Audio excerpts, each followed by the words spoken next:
Hey guys, so unless you've been living under a rock, you probably know that the Batman movie is coming out soon, so everybody is talking about that today instead of talking about this, and it's a little bit disappointing. Like, I am a huge fan of both the Harry Potter universe and Batman, so I'm excited for both, you know. I'm gonna have the Batman review out tomorrow if you want to see that. But I'm also really excited about this and I want to talk about it, but nobody seems to be talking about it.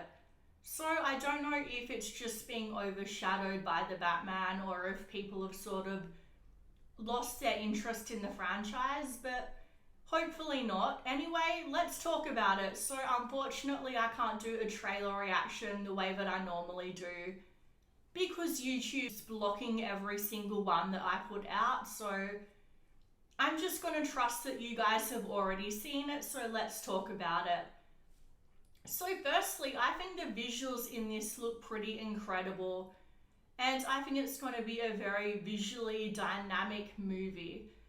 And I think that, okay, unpopular opinion, but Grindelwald is a sympathetic villain.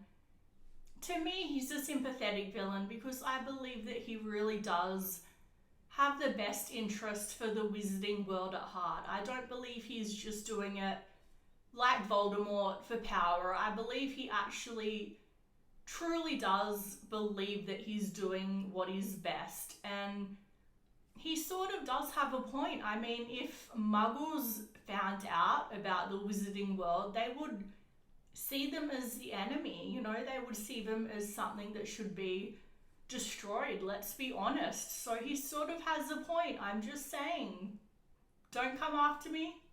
Let me know in the comments down below what you think. Do you think he has a point? Anyway, so we see how Queenie went to the dark side, and we see that, you know, Grindelwald, his message spoke to her because it was so relatable to what she was going through with, I can't remember the muggle's name. I swear I know it, but I'm just having a mind blank right now. But you know who I'm talking about. Jacob. Is it Jacob?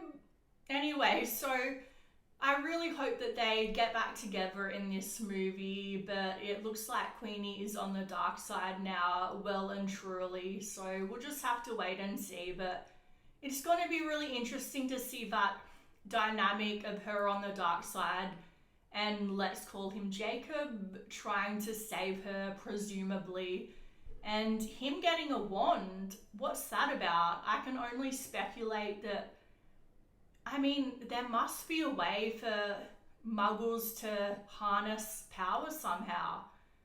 But then that begs the question, do the purebloods, the Draco Malfoys of the world have a point then that magic can be stolen? Anyway, so look, this is another unpopular opinion, but I don't really like Dumbledore. I think he's a very interesting character, but as a person, I think he's a little bit dodgy.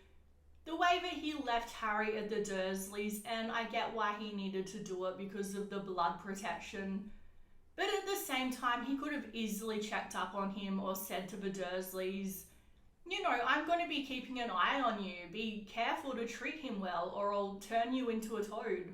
You know what I mean? Like, he could have made sure that Harry was getting treated well, and he didn't. And he left Sirius in jail without even giving him a trial. And let's be honest, Dumbledore definitely had the power to get Sirius a fair trial. So there's this fan theory that he did it because he wanted Sirius in Azkaban, because he wanted Harry to be brought up by the Dursleys so that he would come to Hogwarts and be easy to manipulate. And I sort of believe that. I do believe that Dumbledore would do that.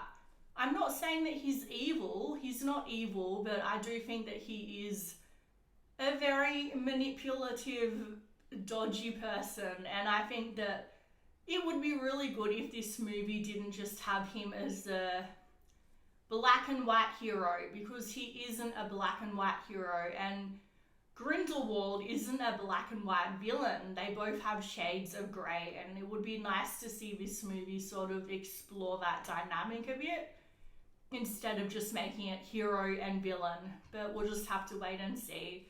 So I really hope that they talk a bit about Grindelwald and Dumbledore's childhood in flashbacks. I would love to see some flashbacks of what happened with Ariana Dumbledore and his brother and that infamous fight that led to everything that happens afterwards. And I would love it if they found a way of bringing young Tom Riddle into the picture, because I'm not 100% sure about the timeline, but I'm pretty sure everything that's happening in the movie is sort of around the same time that we have a young Tom Riddle. So I just think that his backstory is something I would really love to see more of. So yeah, let me know in the comments down below what you would like to see in this movie. Are you excited for it, or have you sort of lost your interest? So if you want to subscribe, that would really help me out, or just give me a like. Thanks, guys.